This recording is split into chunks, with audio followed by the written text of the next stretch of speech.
Bonjour à tous et bienvenue sur Paris Turf TV pour votre quotidienne reçue 5 sur 5, l'émission du Quintet Plus et du Top 5. Pour m'accompagner, vous l'avez sans doute reconnu, Alexandre de Koopman qui est dans la forme de sa vie. Il vous a indiqué mardi le Quintet en 7 ou 8 chevaux à Vincennes. Salut Alex. Tout à fait, bonjour Paul, bonjour à tous. On a donné en effet le Quintet et le Top 5 du coup de mardi à Vincennes avec quelques codes sympathiques dont le gagnant Tobruk de Père. À 20 balles. À 20 balles et on va essayer de faire aussi bien pour cette épreuve. Ah oui, je crois au réveillon de Noël, histoire de passer de bonnes fêtes. C'est ça, c'est la jante féminine, des juments bien connus à ce niveau et on part sur, à mon avis, une arrivée assez limpide, en tout cas je l'espère. Vous l'avez dit, on a rendez-vous à Vincennes, donc sur les 2700 mètres de la grande piste, avec des femelles âgées de 6 à 8 ans. Nos amis européens sont conviés à la fête, mais je pense qu'on peut entendre la Marseillaise à l'issue de cette épreuve. Je suis assez d'accord avec vous, pour moi avec une jument qui est un peu déclassée. Voilà, la jument déclassée, on écoute dessus votre sélection.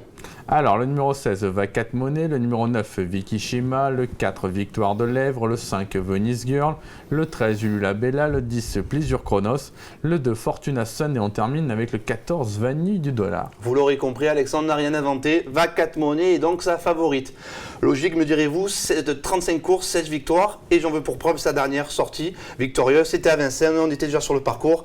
Elle va faire une fois parler la classe, une nouvelle fois, s'imposant comme à la parade. Jean-Philippe Dubois, ce jour-là, était vraiment gentil avec elle. Ouais, et en plus, elle n'avait pas eu forcément un bon parcours, elle s'était retrouvée le nez au vent, elle avait remis un coup de rein dans la phase finale, elle marche 13-4 2007.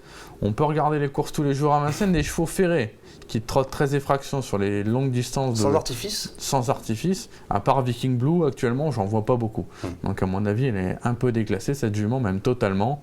Et on devrait l'avoir montée de catégorie à l'avenir. Là encore, je vois pas grand-chose contre elle. D'accord. Est-ce que le numéro 9, Vicky Shima, qui s'est classé deuxième dans la course référence qu'on vient de regarder, peut l'embêter ? Je pense pas. Vicky Shima m'a déjà beaucoup plu la dernière fois parce que sur la grande piste de Vincennes auparavant, elle n'avait pas montré grand chose. Elle était déférée des postérieurs, du coup ça lui a convenu. C'est une jument qui part souvent assez mal, hein. Elle s'élance comme un fer à repasser, comme on dit dans le milieu. Mais ensuite elle arrive à tourner autour des autres, elle a vraiment de la tenue à revendre. Je pense qu'elle est dans sa forme de sa vie. Non, c'est une jument de train qui peut aller très loin et qui va lutter pour les premières places, mais battre Vacat Monnaie, ça paraît compliqué. D'accord. On va voir si son entraîneur pense battre la grande favorite Vacat Monnaie. On l'écoute de suite, c'est notre première info terrain. Ouais, la jument est parfaite au travail, elle est super. Non, il n'y a rien, elle est restée bien comme la dernière fois. Tous les feux sont ouverts, il n'y a rien contre elle. J'ai bien regardé ce qui restait, je pense que oui, les Vacat Monnaie, c'est les deux bases, les deux vraies bases de la course. C'est la jument de Francoury qui vient de bien courir aussi, mais qui monte un peu de catégorie. Après c'est sensiblement les mêmes, donc je pense que oui, c'est des bonnes bases. Et Kishima, elle est régulière, son défaut c'est pour partir. Bon. Maintenant, non, elle est capable de répéter sa performance. Voilà, on a deux bonnes bases de l'épreuve, on peut en citer une troisième. Le numéro 4, Victoire de Lèvres, de très très bons bruits circulent à son sujet. L'autre jour, elle est 4e ou 3e ? Elle est 4e, c'était façon mal en plus. Voilà, et dans un lot nettement plus relevé à mes yeux. Ouais, tout à fait, c'était un excellent lot, il y avait la présence des mâles et ce jour-là, elle n'a pas été très chanceuse, sinon elle aurait été 2e à un coup sûr. Là, du coup, c'est un peu l'objectif face aux seules femelles. Franck Nivard, elle la connaît parfaitement. À Vincennes, elle a 9 sur 9 et 5 sur 5 sur le parcours. Il n'y a vraiment rien contre elle, hein. J'ai hésité pour la deuxième place entre elle et Vicky Shima, donc ça va jouer au parcours. Mais attention à cette jument, je peux vous dire qu'elle devrait gagner une épreuve comme ça, en tout cas sous peu. Et en plus, il y a Franck Nivard, son sulky. Il y a Franck Nivard, il marche sur l'eau actuellement, donc... base, je pense que voilà, les 3 premiers, c'est les bases de la course. On a 3 bases solides, je vous propose d'écouter son entraîneur, vous allez voir, pour lui également, tous les feux sont ouverts, elle est au top de sa forme. La jument est en très bonne forme, hein, comme l'a dit sa dernière performance. Hein. La dernière fois, elle courait vraiment très bien, dommage, elle a un peu penché sur sa gauche, ce qui lui a coûté au moins la seconde place. Vous l'avez déféré des antérieurs en début de meeting, elle ne le sera pas ce jeudi. Elle va courir comme la dernière fois avec des fers collés, avec des petits fers en plastique collés, ce avec quoi elle est aussi bien, voire même mieux que déférée naturellement. Dès lors, vu sa position dans ce quintet, avez-vous des ambitions pour la victoire ? Oh, je pense oui, la jument revient vraiment à un très bon niveau, je serais déçu qu'elle ne soit pas au moins dans les 3 premières. On parle maintenant du numéro 5, Venice Girl. C'est mon chouchou, c'est ma chouchoute. C'est mon coup de cœur de cette épreuve. L'autre jour, elle a perdu 20-25 mètres au départ. Elle a fait une incartade. Elle est venue finir en trombe. Sur le papier intrinsèque, elle vaut ces juments-là. Ouais, tout à fait, ça se passe mal avec elle depuis le début du meeting. La rentrée était super bien. La seconde course, elle s'est retrouvée le nez au vent, du coup, elle a un peu manqué pour finir.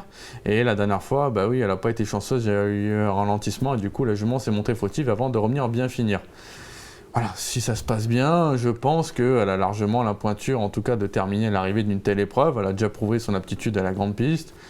Voilà, il faut juste que la retourne un petit peu pour elle. Oui, et puis les chevaux de Yves Dreux sont en forme actuellement aussi. Oui, tout à fait. Yves Dreux, il prépare le meeting et cette jument, elle fait souvent bien l'hiver. Donc je pense qu'elle ne sera pas tout le temps quand même noire. Oui, c'est amusant de la mettre dans les jeux et je pense que c'est également une bonne base de cette épreuve.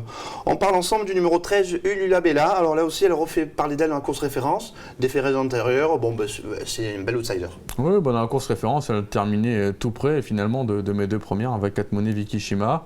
Depuis, elle a recouru sur la petite piste. Malheureusement, ça s'est mal passé. Elle n'a jamais pu s'exprimer pour finir. Elle est confiée pour la première fois à Mathieu Abrivard. C'est une jument qui a fait une superbe année 2015 et elle devrait la ponctuer encore par une belle place dans cette épreuve. Elle n'a pas grand-chose contre elle avant le coup. Après, il faudra quand même un bon parcours parce qu'elle affronte quand même ses cadettes et qui sont pour la plupart, à mon avis, en retard de gain. D'accord. Merci Alex pour toutes ces infos pour le top 5. On parle maintenant de votre pépite du jour. Oui, ce sera le 604, un Chigny d'Oison. C'est un poulain qui est pour moi en gros retard de gain. Maintenant, avec lui, tout se joue dans les premiers mètres de course. La dernière fois, pour son retour à Vincennes, c'était la grosse note. Derrière, il marchait sur ses rivaux. Si Mathieu Abrivard parvient à le partir au trot, je pense qu'il va lutter pour la gagne. Allez, un penalty ? Penalty, c'est dur de dire penalty avec un cheval compliqué, mais un coup franc bien placé. Un coup franc bien placé, allez. Avec Platini qui va le tirer, pourquoi pas. Platini, Platini, c'est pas la forme. Vaut mieux pas qu'il tire en ce moment. On va dire Ibrahimovic, c'est beaucoup mieux. Hein. Merci Alexandre pour toutes ces informations. À très vite sur Paris Turf TV. Au revoir. Bonjour à tous, au revoir.